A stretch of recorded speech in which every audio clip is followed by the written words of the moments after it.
पिछले वीडियो में अपन ने एक चर वाले रैखिक समीकरणों के बारे में सामान्य जानकारी प्राप्त कर ली थी। उससे पहले अपन ने देखा था कि बहुपद क्या है, चर बहुपद किसे, चर राशियाँ किसे कहते हैं, अचर राशियाँ किसे कहते हैं, बहुपद किसे कहते हैं, बहुपद की घात, इन सब के बारे में अपन ने कल बात कर ली थी। आज अपन एक चर वाले रैखिक समीकरणों के कुछ एग्जाम्पल या कुछ क्वेश्चंस लेते हैं, उनको हल करके देखेंगे। पहला क्वेश्चन अपने पास है 3x - 5 = x + 2। इस क्वेश्चन को अपने को हल करना है। तो अपन ने कल ये देखा था कि किसी भी सरल समीकरण को हल करने के लिए चरों के पृथक्करण की विधि का उपयोग किया जाता है, और चरों के पृथक्करण की विधि में जो चर पद हैं उनको एक तरफ लिखा जाता है और अचर पदों को एक तरफ लिखा जाता है। तो अपन इसको हल करें। तो सबसे पहले अपन यहाँ पे लिखेंगे 3x - 5 = x + 2। ये क्वेश्चन है ये इसका। तो अपन लिखें चरों के पृथक्करण की विधि से, चरों के पृथक्करण विधि से, चरों के पृथक्करण विधि से।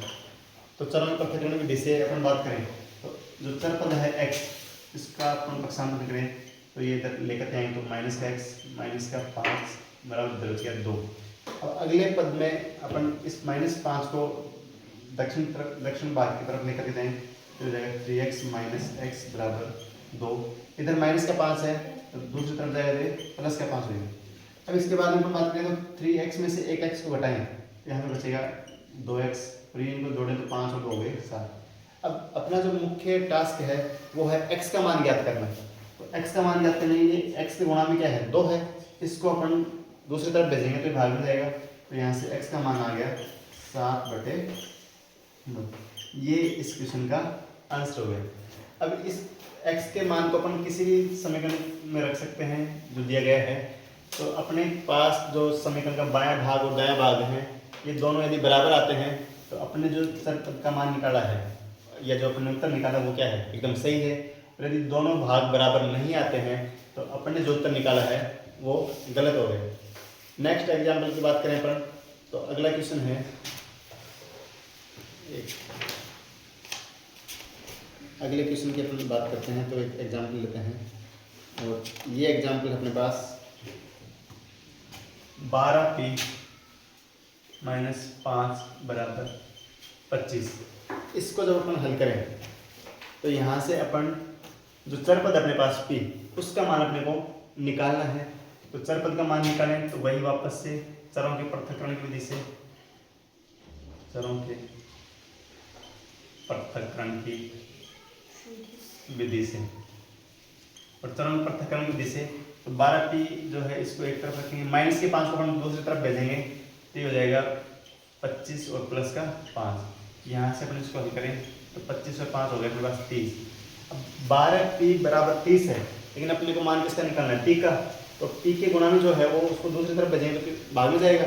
तो यहाँ से p का जो मान आएगा ये आएगा 30/12। इसको अपन हल करें तो ये 2 से काट करके देखें अपन तो ये आ गया तो 15 और ये चला गया 6 बार।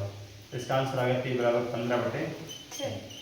इस मान को अपन इस समीकरण में रख करके देखें, समीकरण 1 दे देते हैं इसको। तो समीकरण 1 से तो यहाँ पे p का मान 15/6 रखें तो ये -5 = 6 × 6 6 दूनी 12। तो ये आ गया अपने पास 30 - 5 = 25। 30 में से 5 कम करेंगे तो 25 आ गया, और दूसरी तरफ भी क्या है 25 है। तो अपना ये जो उत्तर आया है, चर पद का जो मान आया है ये क्या एकदम सही है। अगले एग्जाम्पल की बात करें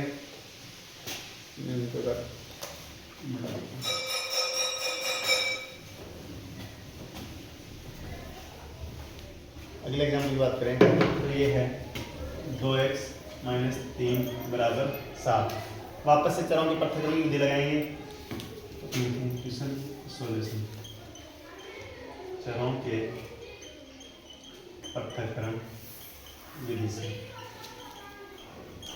तो ये 3 को दूसरी तरफ भेजेंगे तो 2x = 7 + 3, 2x बराबर हो गया अपने पास 10।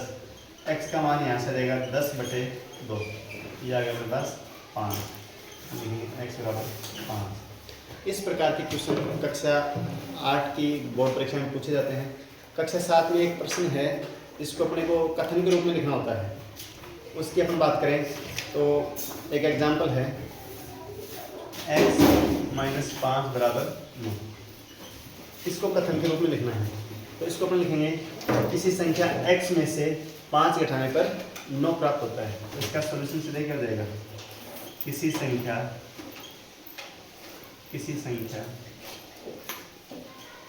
x में से 5 घटाने पर 9 प्राप्त होता है। इस प्रकार की जो कथन वाले क्वेश्चन हैं, कक्षा 7 की प्रश्नावली 4.1 4.2 में दे रखे हैं। इसके आगे अपन बात करें तो ये आपके लिए एक होमवर्क है, इसका उत्तर आपको कमेंट में बताना है। 5t = 20। इसको कथन के रूप में किस प्रकार से लिखेंगे? Thank you.